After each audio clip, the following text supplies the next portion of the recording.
Sanibonani besifazane emakhaya onibingelelayo umama Mthembu yanibingelela namuhla ulosine labantu besifazane sihlangene futhi isimo sisasenje iCovid-19 sisivalele emakhaya sisahlele emakhaya kepha siyakhona ukuxhumana ngokuthi izwi lenkosi kumele lihlale likhona njalo siyabonga ilanga la namhlanje kusasewulosine sisazokhuluma ngoNkulunkulu nomuntu wesifazane.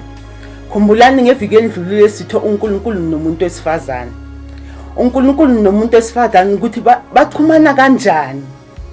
Sisakhulumile ukuthi kwenzeka kanjani uNkulunkulu wabusisa umuntu wesifazane kanjani.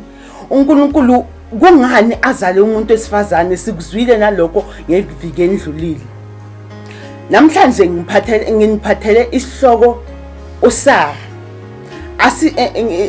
Ngifuna ukukhuluma ngoSara namhlanje sizusise ukuthi uSara bekathembeke kanjani kuNkulunkulu. uSara bekayini kuNkulunkulu ngokuthi uye ekuqaleni.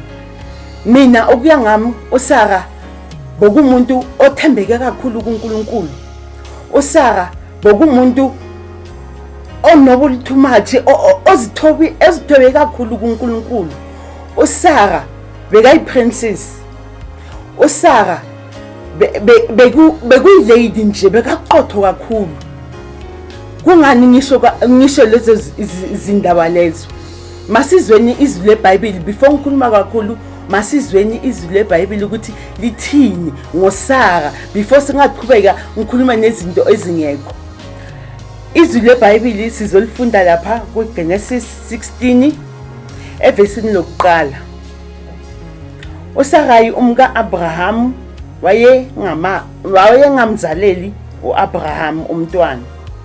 Kepha wayenencekukazi yaseGalili igama layo linguHagari. uSarai wathi kuAbraham, "Bheka ke, uJehova ungivalile ekuzaleni. Mawungene kuyo incekukazi yami, mhlawumbe ngiza kwakhelwa ngayo." uAbraham walalela izwi likaSara. Ngisibonge ukufunda kweBhayibheli bazali lapho ekhaya. Masifunda iBhayibheli mangithi uSara bokumuntu onethemba kakhulu.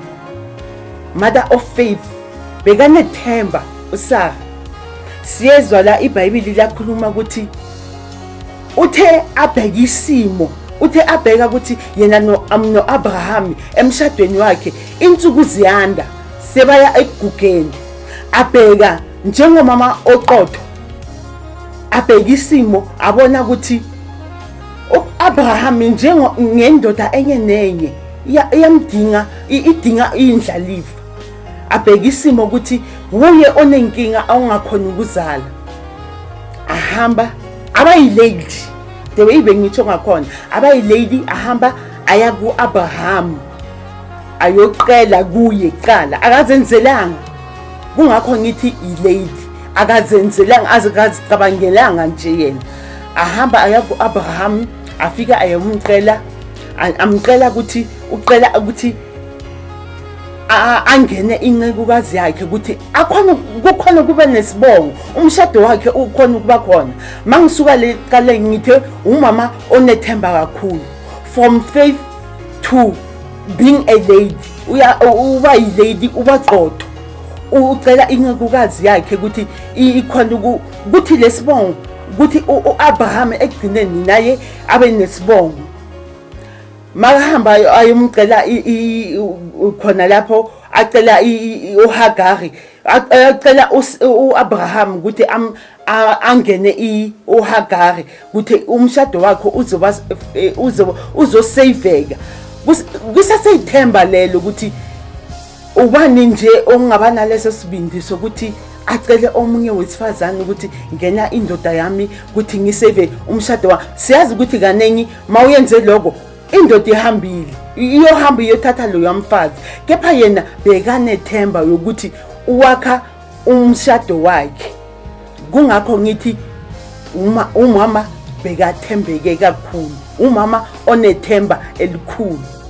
Mangithi uyilady ukuyithoba kwakhe ukuthi ayocela endodeni yakhe ukuthi ngiyayithoba baba ukuthi lesisimo sindlule, ngena uHagari ukuthi nawe uzoba ubaba wesizwe.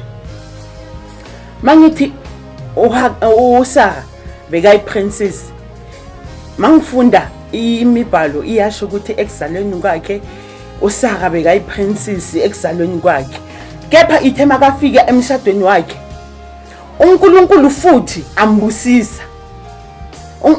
Sebashadile babonke, uNkulunkulu wafika kuAbraham wamtshela ukuthi ngibusisa uSara, ngiyambusisa ukuthi abe umama wezizwe. Kusho ukuthi uNkulunkulu ngaleso sikhathi bekavula inzalo yakaSara, asho nokuthi uzakhulelwa, uzoba nomntwana, nizomupha negama elithi uIsaac. Bekamvula nenzalo ngesikhathi lesambusisa.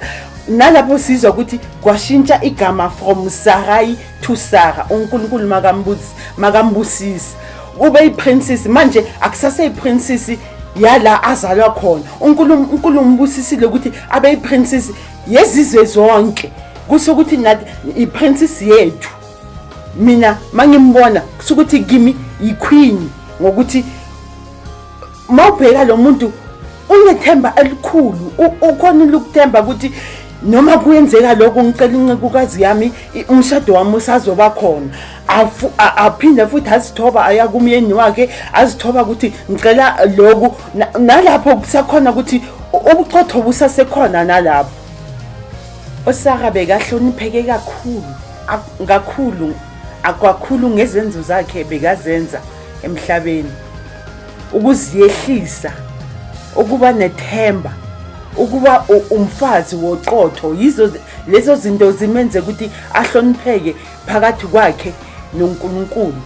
Sengathi nathi singahlonipheka, singaba nethemba, singazi ukuthi ukuthembeka kuyini. Singafunda kuSara ukuthi kumele umuntu uthi uthembekile umuntu onjani, singaluzi ifocus, sihlale simazi uNkulunkulu ngemihla namalanga. Namanje iCovid-19 masikhulekeni sithembe, masibe nethemba lokuthi ekugcineni kuzondlula konke lokho.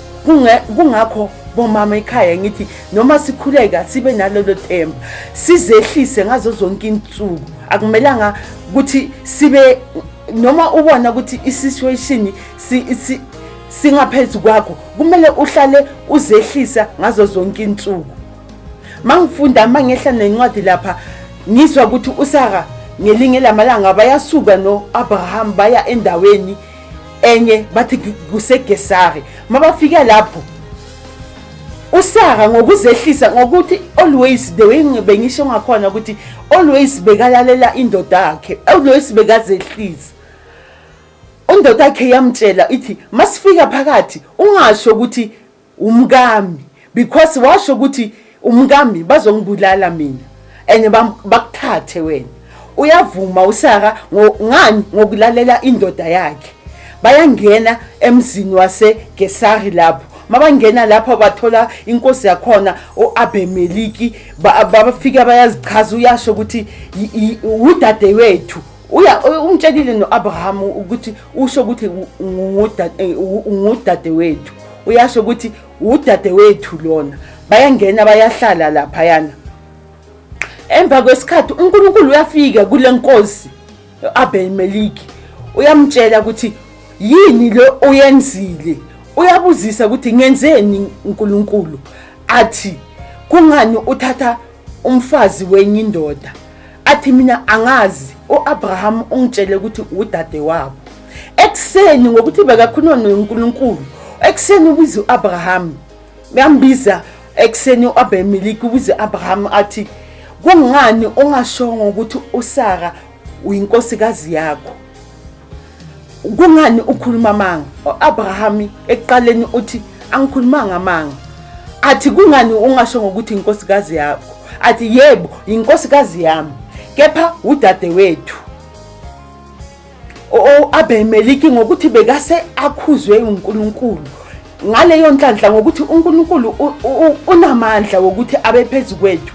Bekangavumelanga bekayenze ukuthi uAbimeleki noSara bangahlangani, bebangakahlangani, but uSara bekahlala endlini yamAbimeleki. Manje uNkulunkulu utshele uAbimeleki athi ngicela ubuyisele uSara endodeni yakhe, and then bazokhona ukuqhubeka nempilo.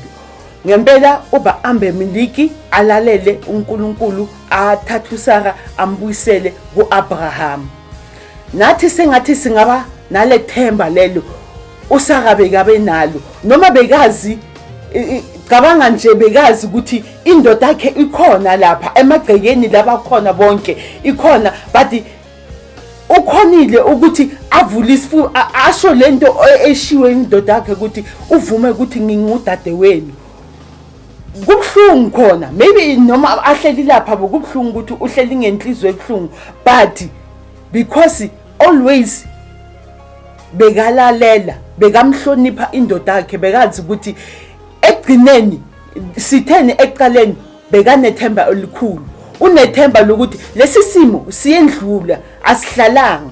Kungakho nami ngithi kule sisimo esikuso manje sizondlula, masibe nethemba lokuthi konke lokhu kuyenzekayo manje iCovid-19 ini noma wehlelayo izinkinga, wazi ukuthi izinkinga zesikhashana nje ziyandlula, azihlali lomphela. Kungakho kumele sibe nethemba, sithembeke kuNkulunkulu, sibe qotho nathi, sidevelop ukuthi uNkulunkulu ufuna sithembele kuye ukuthi yena azosiyenza abantu abangcono emhlabeni ngelinye lamalanga.